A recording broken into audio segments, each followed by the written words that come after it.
Pernahkah Anda membayangkan sebuah jalan tikus menuju kejeniusan? Sebuah mekanisme rahasia di mana ilmu tidak perlu dieja dan keahlian tidak perlu dilatih berjam-jam. Di luaran sana, fantasi ini seringkali dibungkus dengan label mistis bernama ilmu laduni. Namun, benarkah laduni hanyalah cheat code spiritual bagi mereka yang malas belajar? Atau jangan-jangan ia adalah sebuah teknologi jiwa tingkat tinggi yang sesungguhnya nyata, namun telah lama kita salah pahami? Assalamualaikum warahmatullahi wabarakatuh. Alhamdulillahilladzi 'allama bil qalam, 'allamal insana ma lam ya'lam. Wassalatu wassalamu ala sayyidina Muhammadinil mab'uuthi bi jawami'il kalim wa ala alihi wa sahbihi wa man tabi'ahum bi ihsanin ila yaumiddin. Selamat malam para pencari kebijaksanaan.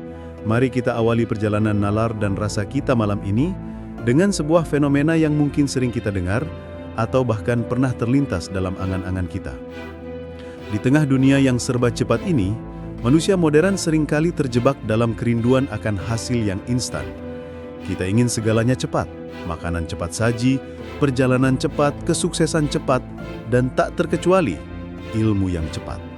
Sering kita mendengar istilah ilmu laduni. Di telinga masyarakat awam, istilah ini seringkali mengalami distorsi makna yang menggelitik, bahkan kadang mengundang senyum. Ada yang membayangkan laduni sebagai sebuah aplikasi gaib yang diinstal ke dalam otak. Bayangkan, ada lembaga yang menawarkan kursus bahasa Inggris instan dengan metode laduni. Tanpa perlu menghafal grammar, tanpa perlu membuka kamus tebal, tiba-tiba seseorang bisa berbicara bahasa Inggris dengan fasih layaknya penutur asli hanya karena sebuah transfer energi spiritual. Atau mari kita lihat dunia persilatan. Ada istilah silat laduni. Seseorang yang tidak pernah berlatih kuda-kuda, tidak pernah memukul samsak, tiba-tiba bisa melakukan gerakan bela diri yang kompleks hanya karena wirid tertentu atau transfer dari sang guru. Inilah wajah laduni dalam imajinasi populer kita, sebuah jalan pintas magis untuk menghindari lelahnya proses belajar. Ini adalah kreativitas budaya kita, sebuah kekayaan imajinasi bangsa yang unik. Namun, malam ini kita tidak sedang berada di sini untuk membahas magic atau trik sulap. Kita berada di sini untuk meluruskan kembali, mendudukkan perkara, dan menyelami samudra pemikiran salah satu raksasa intelektual Islam, Hujjatul Islam Abu Hamid Al-Ghazali, melalui karyanya yang monumental namun ringkas, Ar-Risalah Al-Laduniyah. Kita akan membedah apa sesungguhnya hakikat pengetahuan itu. Apakah benar ada pengetahuan yang datang langsung dari Tuhan tanpa perantara belajar? Dan jika ada, apakah itu berbentuk kemampuan bahasa asing atau jurus silat, ataukah sesuatu yang jauh lebih fundamental bagi eksistensi jiwa manusia? Sebelum kita masuk ke dalam pemikiran Al-Ghazali, mari kita lihat cermin diri kita sendiri. Kita hidup di zaman yang didominasi oleh cara pandang positivistik. Dalam dunia modern, definisi pengetahuan atau ilmu seringkali dipersempit secara brutal. Bagi peradaban barat modern, dan bagi sebagian besar sistem pendidikan kita hari ini, sesuatu baru dianggap sebagai ilmu jika ia bisa diukur, bisa diuji secara empiris, dan bisa dinalar oleh rasio atau logika. Jika ada sesuatu yang berada di luar jangkauan teks buku, di luar jangkauan panca indera, dan tidak bisa dihitung secara matematis, maka dengan cepat kita memvonisnya sebagai bukan pengetahuan, tidak ilmiah, atau tahayul. Kita membuang segala sesuatu yang tidak bisa dijelaskan oleh rasio ke keranjang sampah ketidakvalidan. Padahal, Al-Ghazali dan para pemikir Islam klasik, bahkan para filsuf iluminasi seperti Suhrawardi, memiliki peta yang jauh lebih luas. Mereka menyadari bahwa mereduksi pengetahuan hanya pada apa yang bisa ditangkap mata dan diolah otak adalah sebuah kemiskinan intelektual. Manusia memiliki perangkat yang lebih canggih daripada sekedar mata dan otak. Kita memiliki hati, kita memiliki nurani, kita memiliki intuisi. Malam ini, kita akan mencoba menembus batas masuk akal versi modern itu. Kita akan menjelajahi wilayah yang sering dianggap tidak masuk akal, namun sesungguhnya memiliki logika dan validitasnya sendiri di level yang lebih tinggi. Untuk memahami laduni, kita perlu meminjam kacamata para ahli tasawuf. William Chittick, seorang sarjana terkemuka yang banyak mengkaji pemikiran Ibnu Arabi dan tradisi Sufi, memetakan jenis pengetahuan manusia menjadi 3 wilayah besar. Peta ini penting agar kita tidak tersesat. 1. Pengetahuan akali, rasional. Ini adalah jenis pengetahuan yang kita geluti sehari-hari. Pengetahuan yang didapat melalui proses berpikir, menimbang, menyimpulkan, dan menganalisis. Ini adalah wilayah logika, matematika, dan sains empiris. Ia valid, ia penting, namun ia terbatas. Ia bekerja dengan data-data yang disuplai oleh indera. 2. Pengetahuan intuitif, zauk. Disinilah kita mulai masuk ke wilayah yang lebih dalam. Zauk berarti rasa. Ini bukan sekedar perasaan emosional seperti sedih atau senang, melainkan sebuah direct tasting, pencicipan langsung terhadap realitas. Ini adalah pengetahuan yang hadir secara langsung dalam diri subjek, tanpa perlu perantara argumen yang berbelit-belit. Nanti kita akan bahas lebih dalam mengenai ini dengan istilah ilmu huduri. 3. Pengetahuan misteri, asror. Ini adalah tingkatan terdalam. Pengetahuan tentang rahasia-rahasia ilahi. Dalam kategori ini, ada 2 subbagian. Asror yang bisa dipahami akal, rahasia yang setelah tersingkap akal bisa menerimanya dan menjelaskannya. Asror yang tidak bisa dipahami akal, rahasia yang murni intuitif, yang melampaui kapasitas wadah logika manusia. Untuk lebih memperjelas konsep Al-Ghazali nanti, mari kita sandingkan dengan pemikiran Suhrawardi Al-Maktul, Bapa Pencerahan atau Iluminasi. Suhrawardi membagi cara manusia memperoleh ilmu menjadi 2 mekanisme utama. Pemahaman ini krusial untuk membedakan mana ilmu biasa dan mana yang berpotensi menjadi laduni. A. Ilmu husuli atau knowledge by description. Ini adalah ilmu yang didapat melalui perantara. Ini adalah ilmu representasi. Ketika Anda tahu tentang rasa takut karena membaca definisi di kamus, atau mendengar cerita orang tentang hantu, itu adalah ilmu husuli. Ciri utamanya, ada jarak antara subjek, Anda, dan objek, rasa takut. Ada kemungkinan salah atau benar, korespondensi. Bisa jadi definisi yang Anda baca salah, atau cerita teman Anda bohong. Sifatnya konseptual. Anda punya konsep tentang takut, tapi Anda sedang tidak takut. B. Ilmu huduri, knowledge by acquaintance atau presence. Ini adalah ilmu kehadiran. Ini terjadi ketika objek pengetahuan itu hadir secara eksistensial dalam diri subjek, tidak ada jarak. Contoh paling sederhananya, rasa sakit, rasa lapar, atau rasa takut itu sendiri. Ketika Anda sedang merasa takut, Anda tidak perlu membuka kamus untuk memastikan apakah saya sedang takut. Rasa takut itu hadir, menyatu dengan diri Anda. Anda tidak perlu berdiskusi dengan orang lain untuk memvalidasi rasa takut itu. Ilmu huduri yang memiliki karakteristik istimewa. Sua objek, subjek dan objek menyatu, pasti benar. Dalam konteks pengalaman subjektif, ilmu ini tidak bisa disalahkan.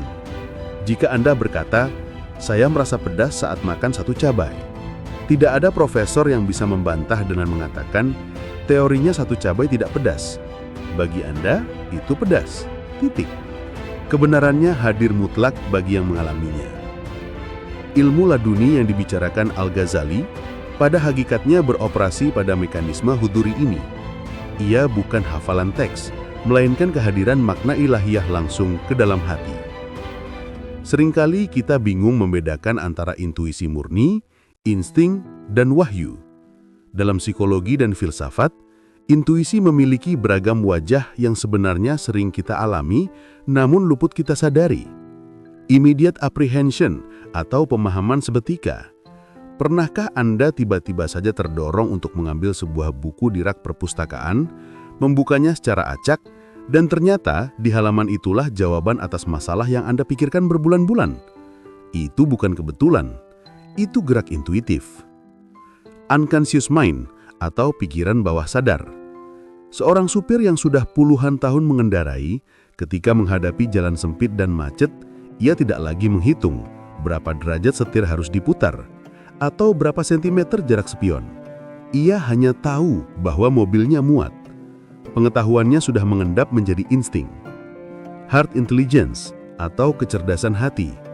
Ini sering disebut firasat. Misalnya Anda sudah bersiap pergi, tiket pesawat sudah di tangan, tapi tiba-tiba hati Anda terasa berat, tidak enak, gelisah tanpa logika-logika. Anda memutuskan batal berangkat, dan ternyata pesawat itu mengalami kecelakaan. Akal tidak bisa menjangkau ini sebelumnya, tapi hati memberi sinyal. Ini adalah direct perception. Jika dalam level manusiawi saja, kita memiliki kecerdasan tersembunyi ini, bayangkan jika sumber informasinya bukan lagi sekadar pengalaman bawah sadar, melainkan langsung dari sumber segala ilmu, yaitu Allah. Inilah gerbang menuju pemahaman ilmu laduni. Sekarang, mari kita masuk ke struktur pemikiran Imam Al-Ghazali. Dalam Ar-Risalah Al-Laduniyah, Al-Ghazali tidak sembarangan meletakkan laduni. Ia membangun fondasinya terlebih dahulu dengan membagi pohon ilmu pengetahuan. 1. Ilmu syar'i, keagamaan. Ini adalah ilmu yang bersumber dari wahyu dan tradisi kenabian. Usul atau pokok, tauhid, tafsir, hadis. Furu' atau cabang, kewajiban pada Allah yaitu ibadah. Kewajiban pada sesama yaitu muamalah dan muaqadah, ekonomi politik. Kewajiban pada diri sendiri atau jiwa yaitu akhlak. Ilmu akli atau rasional intelektual. Ini adalah ilmu yang dihasilkan oleh daya pikir manusia. Matematika dan logika. Ilmu alamiah yaitu fisika, biologi, kimia, kedokteran, metafisika, hakikat realitas di balik fisik. Di mana letak ilmu laduni? Al-Ghazali menegaskan bahwa laduni bukanlah bidang studi baru. Laduni bukan mata kuliah seperti fisika atau fikih. Laduni adalah metode atau cara memperoleh ilmu-ilmu tersebut. Artinya, seseorang bisa mendapatkan pemahaman tentang tauhid atau usul secara laduni. Seseorang bisa memahami hakikat alam semesta atau fisika atau metafisika secara laduni. Jadi, asumsi bahwa ilmu laduni adalah ilmu kesaktian atau ilmu kebatinan yang terpisah dari syariat dan akal adalah keliru besar. Laduni adalah shortcut epistemologis, sebuah percepatan pemahaman yang dianugerahkan Allah, yang isinya bisa berupa ilmu agama maupun ilmu tentang realitas alam semesta. Al-Ghazali membedakan proses belajar menjadi dua jalur besar. Ini adalah inti dari risalah ini. Jalur pertama, ta'allum insani, belajar manusiawi. Ini adalah cara yang kita lakukan di sekolah, di kampus, dan di majelis taklim pada umumnya. Sumber, eksternal, buku, guru, alam. Metode, membaca, menghafal, meneliti, mendengar, menggunakan panca indera, menggunakan logika. Proses, bertahap, dari tidak tahu menjadi tahu sedikit, lalu menjadi tahu banyak. Hasil, ilmu yang didapat bersifat husuli, yaitu konseptual. Kita tahu tentang api itu panas, tapi kita tidak sedang terbakar. Jalur kedua, ta'allum robbani. Inilah yang disebut ilmu laduni. Sumber internal atau langsung dari Allah ke dalam jiwa. Metode qadzaf atau pelemparan atau penyuntikan makna ke dalam hati. Proses seketika, intuitif, tanpa perantara fisik, tanpa buku, tanpa guru manusia. Hasil, ilmu yang didapat bersifat huduri, artinya hadir, menyatu, meyakinkan. Ta'allum Rabbani ini pun dibagi lagi oleh Al-Ghazali menjadi dua tingkatan. Pertama, wahyu. Ini khusus untuk para nabi dan rasul. Tingkatannya paling tinggi, jernih, dan memiliki otoritas syariat. Pintu ini sudah tertutup setelah wafatnya Rasulullah Shallallahu Alaihi Wasallam. Kedua, ilham. Ini untuk para wali dan orang-orang soleh, dan kita semua jika memenuhi syarat. Ini adalah percikan cahaya yang menyerupai mekanisme wahyu, namun tidak membawa syariat baru, melainkan menyingkap makna terdalam dari realitas dan syariat yang sudah ada. Ilham inilah yang menjadi fokus pembahasan ilmu laduni bagi kita umat pasca kenabian. Jika ilmu laduni adalah sebuah siaran gelombang maha dahsyat dari menara pemancar ilahi, lantas di mana letak radionya dalam diri manusia? Mengapa tidak semua orang bisa mendengarkan siaran ini? Al-Ghazali, dengan ketajaman psikologisnya yang khas, menunjuk satu organ spiritual sebagai pusat reseptor pengetahuan ini, yaitu qalb atau hati. Perlu dipahami, qalb di sini bukanlah segumpal daging di dada kiri yang memompa darah, jantung fisik. Qalb adalah latifah rabbaniyah, sebuah substansi halus, bersifat ketuhanan yang menjadi esensi kemanusiaan kita. Dialah yang merasa, dialah yang berpikir, dan dialah yang menerima pengetahuan. Dalam Ar-Risalah Al-Laduniyah, Al-Ghazali menggunakan analogi yang sangat indah. Hati ibarat cermin. Pengetahuan atau ilmu adalah gambar-gambar realitas yang terpantul di cermin tersebut. Sumber gambar itu ada di Lauh Mahfuz atau tablet terjaga, di mana segala takdir dan hakikat semesta tercatat. Secara alamiah, cermin hati manusia didesain untuk bisa memantulkan cahaya dari Lauh Mahfuz tersebut. Artinya, secara default, setiap manusia sebenarnya memiliki potensi untuk mendapatkan ilmu laduni. Kita semua punya antenanya. Namun masalahnya ada pada kondisi cermin itu. Jika hati adalah cermin, mengapa kita seringkali merasa gelap dan bingung? Mengapa kita tidak tahu apa-apa, kecuali yang kita baca dari buku? Jawabannya sederhana namun menohok. Cermin kita kotor. Kotoran itu bernama keterikatan pada dunia dan kemaksiatan. Dosa dan hawa nafsu ibarat debu tebal atau karat yang menutupi permukaan cermin hati. Ketika hati sibuk mencintai materi, sibuk dengan kebencian, sibuk dengan ambisi kekuasaan, maka cermin itu menghadap ke bawah, ke arah tanah, atau duniawi, membelakangi cahaya langit, yaitu ilahi. Al-Ghazali juga menggunakan metafora lain, matahari dan awan. Ilmu Allah itu seperti sinar matahari yang selalu memancar, tak pernah berhenti. Jiwa kita adalah bumi. Jika bumi gelap, itu bukan karena mataharinya padam, melainkan karena ada awan tebal yang menghalanginya. Awan itu adalah nafsu, dosa, dan kesibukan duniawi yang melalaikan. Jadi, dalam perspektif ini, ketidaktahuan atau kebodohan bukanlah karena kurang data yang masuk ke otak, melainkan karena tertutupnya akses cahaya ke dalam hati. Lantas, bagaimana cara membersihkan cermin ini? Bagaimana cara menggeser awan gelap itu agar cahaya laduni bisa menerobos masuk? Dalam risalahnya, Al-Ghazali merumuskan 3 metode atau jalan untuk memperoleh ilmu ini. Ini adalah SOP spiritual untuk mengakses pengetahuan langsung. Jalan pertama, anugerah murni tanpa sebab kausalitas biasa. Ini adalah level di mana Allah memberikan ilmu tanpa syarat ketat dari sisi manusia. Ini seperti rezeki nomplok dalam dunia intelektual. Kadangkala, ada orang yang mungkin amalnya biasa saja, tapi Allah menghendaki kebaikan baginya, lalu tiba-tiba dibukakan pintu pemahaman. Namun jalan ini tidak bisa dijadikan pegangan atau kurikulum.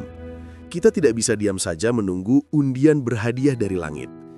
Ini sepenuhnya hak prerogatif Allah, kudratullah, yang tidak terpola.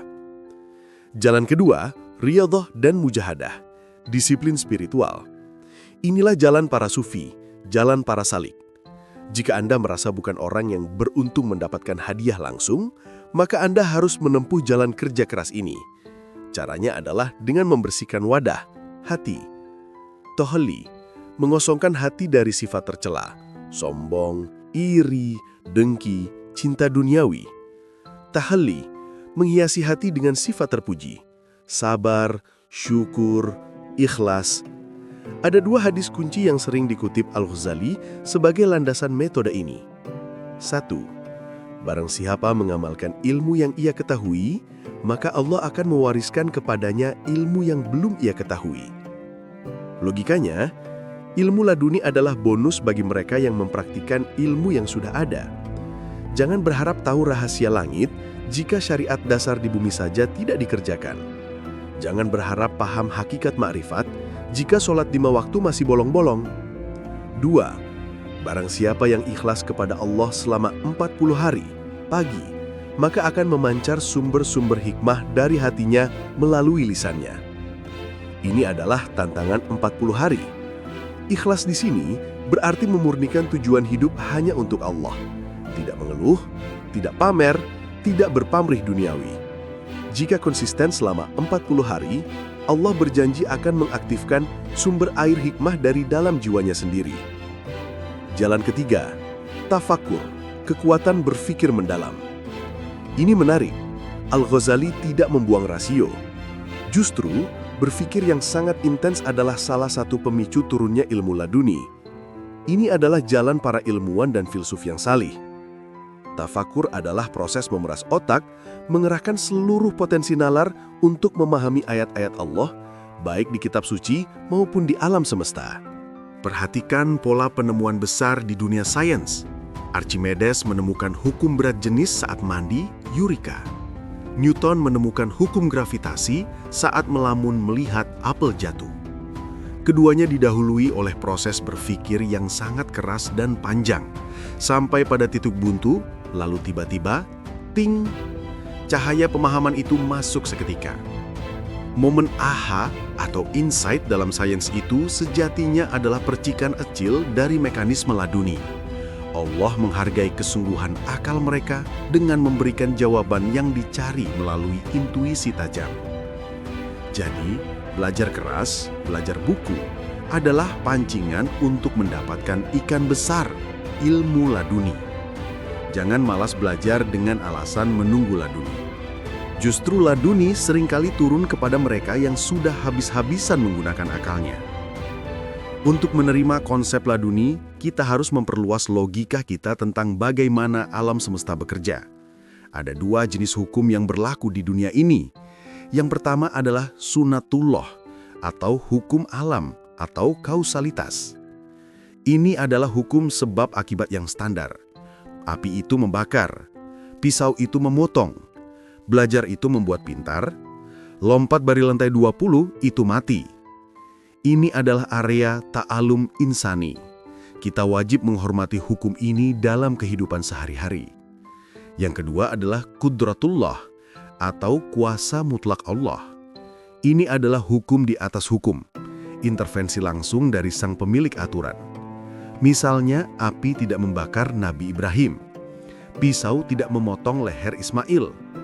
Tanpa belajar formal, Nabi Muhammad SAW memiliki kecerdasan di atas profesor manapun.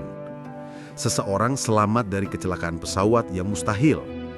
Ilmu laduni beroperasi di wilayah qudratullah. Bagi logika positifistik, ini tidak masuk akal. Tapi bagi logika iman, ini sangat masuk akal. Karena Allah adalah kausa prima atau penyebab utama. Jika Allah yang membuat aturan belajar bikin pintar, tentu Allah berhak membuat pengecualian tanpa belajar pun bisa pintar bagi siapa yang Dia kehendaki.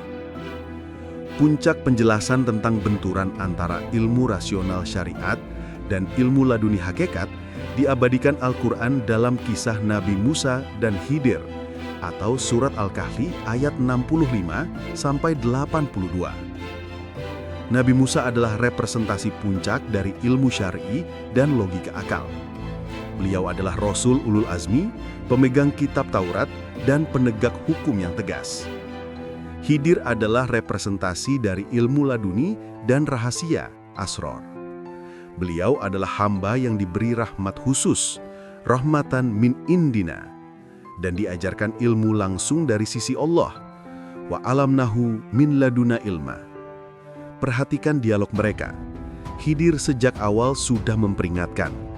Sesungguhnya, engkau, Musa, sekali-kali tidak akan sanggup sabar bersamaku. Dan bagaimana engkau dapat sabar atas sesuatu yang engkau belum mempunyai pengetahuan yang cukup tentang hal itu. Khidir tahu apa yang akan dia lakukan akan menabrak logika standar Musa. 1.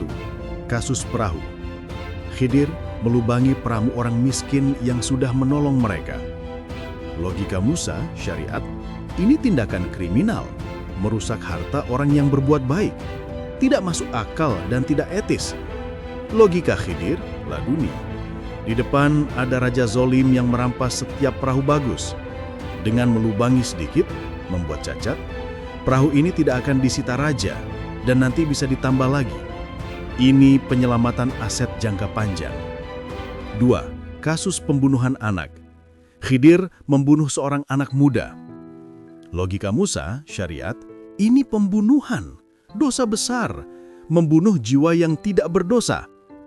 Logika Khidir, laduni, anak ini memiliki bakat kekafiran yang kuat. Jika dia dewasa, dia akan menyesatkan kedua orang tuanya yang soleh. Allah hendak menggantinya dengan anak yang lebih baik. Ini adalah amputasi spiritual demi keselamatan iman satu keluarga. 3. Kasus dinding roboh. Khidir memperbaiki dinding rumah di desa yang penduduknya pelit dan mengusir mereka. Logika Musa, syariat transaksional, kenapa kerja bakti gratisan untuk orang yang jahat pada kita? Minimal minta upah untuk beli makan. Logika Khidir, laduni, di bawah dinding itu ada harta karun milik 2 anak yatim. Ayah mereka orang soleh. Jika dinding itu roboh sekarang, harta itu akan dijarah penduduk desa yang pelit. Dinding diperbaiki agar bertahan sampai anak yatim itu dewasa dan bisa mengambil haknya. Ini adalah proteksi aset kaum lemah. Kisah ini mengajarkan bahwa ilmu laduni bukanlah ilmu yang melawan syariat, tetapi ilmu yang menembus kulit luar peristiwa untuk melihat hikmah terdalam. Apa yang tampak buruk di mata logika manusia, sunnatullah, bisa jadi adalah kebaikan absolut dalam pandangan Allah, qudratullah. Namun, penting dicatat, selama kita belum mencapai level Khidir, kita tetap wajib berpegang pada syariat Musa. Kita tidak boleh membunuh orang sembarangan dengan alasan saya dapat wangsit, dia akan jadi orang jahat. Itu kriminal. Ilmu laduni adalah pengecualian khusus, bukan aturan umum hukum pidana. Kita telah membahas teori yang indah dari masa lalu. Namun, mari kita bawa kaki kita menapak kembali ke tanah realitas hari ini. Mengapa di zaman yang katanya banjir informasi ini, kita justru semakin sulit menemukan orang yang benar-benar bijaksana?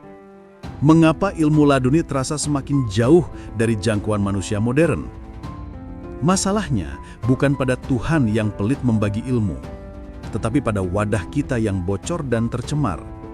Kita hidup di era yang oleh sebagian pemikir disebut sebagai epilepsi komunikasi. Bayangkan seorang penderita epilepsi yang kejang-kejang tak terkendali, lalu sadar sebentar, lalu kejang lagi. Begitulah pola konsumsi informasi kita hari ini. Kita dihujani ribuan notifikasi, berita, pesan WhatsApp, dan video pendek setiap hari. Perhatian kita terpecah belah. Kita melompat dari satu isu ke isu lain tanpa sempat mencernanya, tanpa sempat merenungkannya, tafakur. Dalam kondisi mental yang bising seperti ini, bagaimana mungkin suara lirih dari langit bisa terdengar? Dalam kondisi hati yang penuh sesak oleh sampar visual dan verbal, di mana cahaya ilham akan duduk? Kita memilih informasi bukan berdasarkan kebenaran atau kebutuhan jiwa, melainkan berdasarkan apa yang menarik, apa yang viral, dan apa yang memuaskan ego kita. Algoritma media sosial memperparah ini dengan menyodorkan apa yang kita sukai, bukan apa yang kita butuhkan untuk tumbuh. Akibatnya, cermin hati kita tidak lagi bening. Ia tertutup lapisan tebal karat digital. Maka wajar jika intuisi kita tumpul dan firasat kita seringkali meleset. Lantas, apa yang harus dilakukan oleh manusia modern, khususnya para penuntut ilmu dan akademisi? Apakah kita harus membuang buku dan bertapa di gua menunggu wangsit? Tentu tidak. Al-Ghazali dan Suhrawardi menawarkan jalan tengah yang brilian. Ilmu laduni bukanlah alasan untuk menjadi malas membaca. Justru, ia adalah puncak dari proses intelektual yang sehat. Suhrawardi merumuskan 4 tahapan bagi seorang pencari kebenaran sejati yang menggabungkan nalar dan intuisi. Pertama, persiapan diri atau purifikasi. Ini adalah tahap membersihkan diri dari prasangka, bias, dan dosa. Seorang ilmuwan yang jujur harus objektif. Seorang pencari Tuhan harus ikhlas. Tanpa wadah yang bersih, ilmu yang masuk akan terkontaminasi. Kedua, menerima iluminasi atau isyraq. Setelah persiapan matang dan proses berpikir yang keras, tafakur, datanglah momen pencerahan. Ide itu muncul, gagasan brilian itu hadir. Solusi atas masalah yang rumit tiba-tiba terurai di benak. Ini adalah tahap download ilmu dari server ilahi. Ketiga, konstruksi sistematis atau elaborasi nalar. Nah, ini poin pentingnya. Setelah mendapat cahaya atau ide intuitif, jangan berhenti. Gunakan akal atau rasio untuk menyusun cahaya itu menjadi sistem yang logis. Bangun argumennya, cari dalilnya, susun metodologinya. Tanpa akal, intuisi hanya akan menjadi klinik yang tidak bisa dipertanggungjawabkan. Tanpa intuisi, akal hanya akan menjadi mesin pengolah data yang kering. Keempat, penuangan dalam tulisan atau bahasa. Tahap terakhir adalah mengkomunikasikan kebenaran itu kepada orang lain, menulis buku, mengajar, atau berdakwah.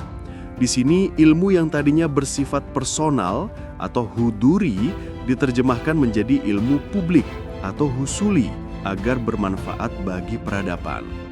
Jadi, orang yang mendapat ilmu laduni bukanlah orang yang diam membisu atau berbicara meracau tak karuan. Justru mereka adalah orang-orang yang mampu menghasilkan karya-karya besar yang sistematis, mendalam, dan menyentuh hati banyak orang. Seperti Al-Ghazali sendiri yang menulis ratusan kitab dalam usianya yang relatif singkat. Itu adalah bukti konkret keberkahan ilmunya. Pada akhirnya, untuk apa semua ilmu ini? Apakah hanya untuk bisa membaca pikiran orang, atau supaya bisa berjalan di atas air, atau supaya dikagumi sebagai orang sakti? Jika itu tujuannya, maka itu bukan ilmu laduni, melainkan tipuan nafsu, istidraj.